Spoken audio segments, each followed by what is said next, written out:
This is Lisa from Mobile Tech Review, and this is the Dell Inspiron 15 7000, specifically this 7591 model. Came out in late 2019, still being sold now in 2020 in the spring. And if anything, I would call this a sort of sleeper laptop. Why? Because it's around $1,000, $1,050 for this particular high-end configuration, but you've got the chops of an entry-level gaming laptop and something that looks cool, staid, nice, magnesium alloy casing, pretty rigid build. So no gamery looks here. So it's a good dual-purpose laptop. If you're looking for something that can handle some video, but 4K video editing, you're learning to do Blender or renders for college, whatever it is, we're going to look at it now. But first, before we continue, a shout out to our sponsor, PDF Element, made by Wondershare. PDF Element is an all-in-one smart PDF editor. It offers the easiest way to create, edit, convert, annotate, and sign PDF documents on Windows and Macs, both. PDF Element is the best Acrobat alternative and a simple PDF editor to maximize your documents' productivity. You can edit PDFs of any kind, including forms, and you can use it for things like collaboration and commenting when teams share a PDF, for example. It supports converting from several formats to and from both. So, for example, you have a Word document, you want to turn it into a PDF, it'll maintain the formatting and even the tables. It can export to other formats too, even things like EPUB and Image and PowerPoint. So it's quite versatile in that respect too, and the speed is pretty good on it as well.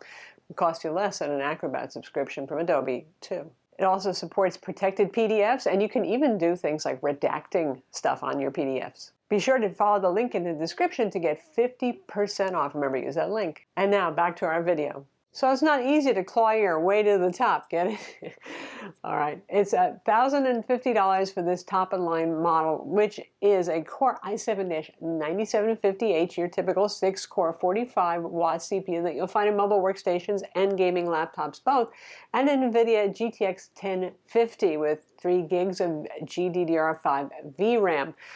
And there is an entry-level model with a Core i5 CPU and just integrated graphics. That one is $800. So obviously this one's a little bit more interesting if you're looking for some graphical oomph.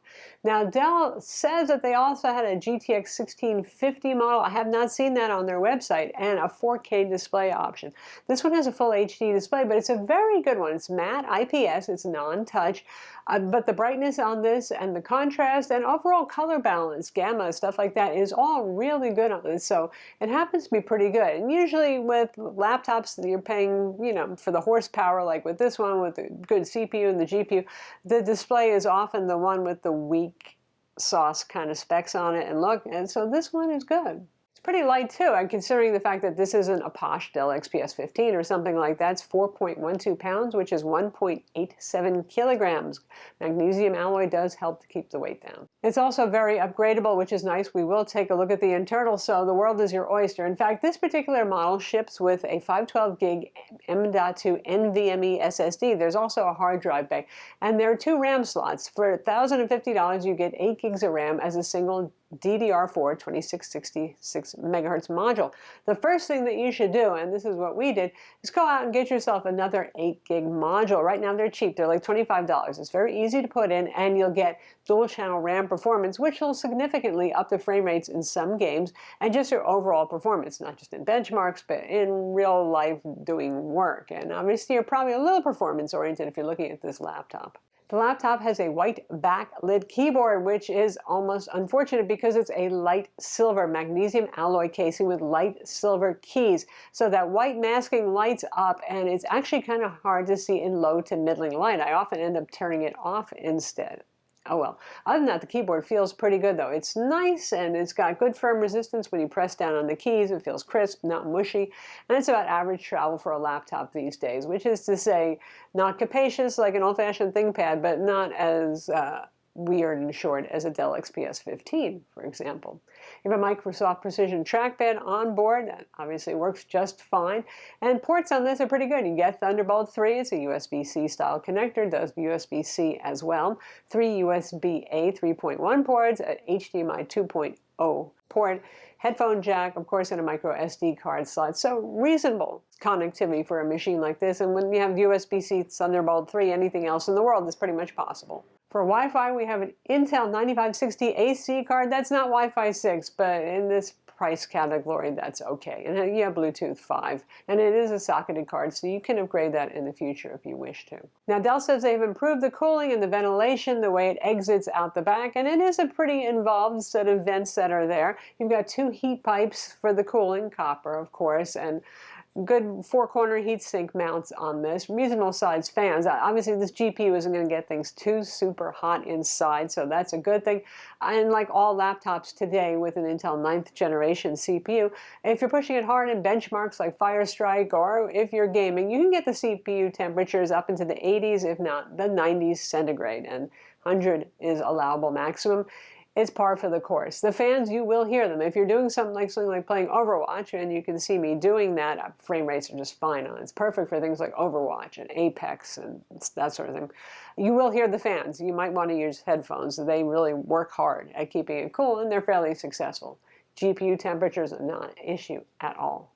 And in terms of performance, not just Apex and Overwatch, which are kind of on the lightweight end, it's capable of doing heavier duty gaming. If you want to play Call of Duty, the latest Warzone Battle Royale, you can do that at pretty much any game.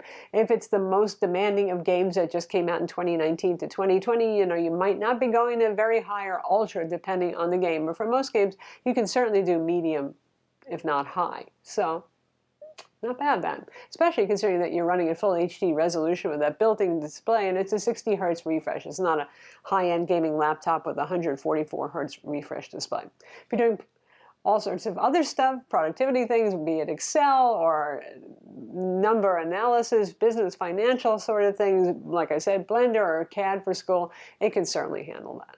So it's all sounding pretty good, right? So you got a 130-watt charger, not the smallest, not the lightest thing to carry, but it could be worse, like a gaming laptop power brick that's even heavier. But we have a 56-watt-hour battery. You can do about as well with the Dell XPS 13. And this one obviously has a much more demanding CPU and GPU inside. So it does have switchable graphics via NVIDIA Optimus, so it can use the Intel UHD 630 integrated graphics when you're not pushing it really hard.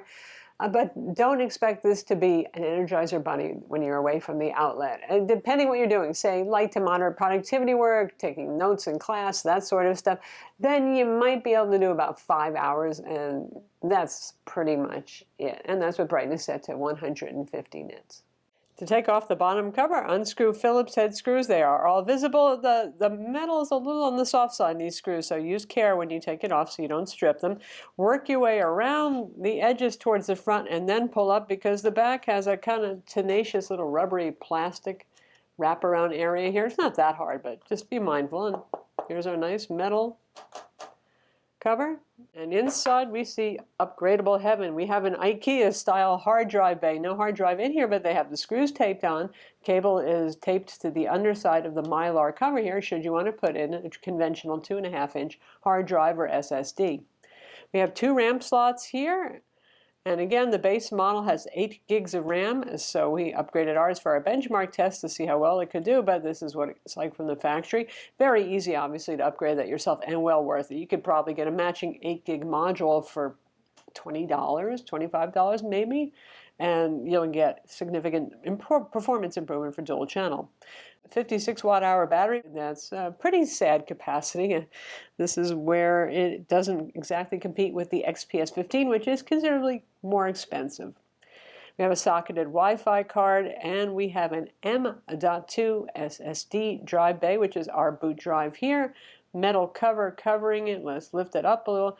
And in ours, I actually use a shorty drive instead of taking up the full bay. It's a 512 gig NVMe SSD.